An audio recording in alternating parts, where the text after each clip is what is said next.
In this tutorial, I'm going to show you how to change your line spacing here in Canva.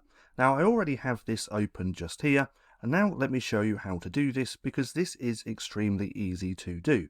Now if we look at this text just here, it doesn't quite look right because the line spacing is too far apart. Now to change this, what we want to do is click onto the text like so, come up to here where it says spacing. Now if we click on here, this is where we can actually play around with that.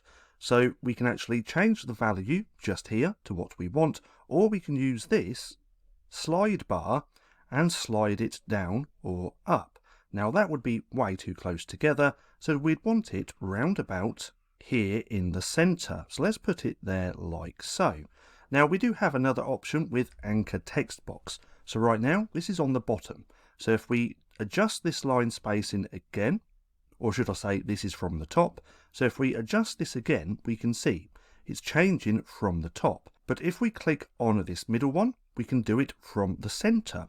So now it's going to adjust the line spacing from the center as we can see, and we can do it from the bottom as well. So now if we adjust this, it's going to adjust it from the bottom.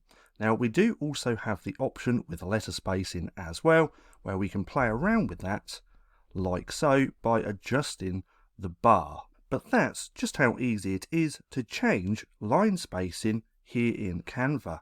Now if you found this video helpful at all, then please consider giving me a like, as it does really help out the channel, and if you're not too sure what to watch next, then click right here and watch this playlist.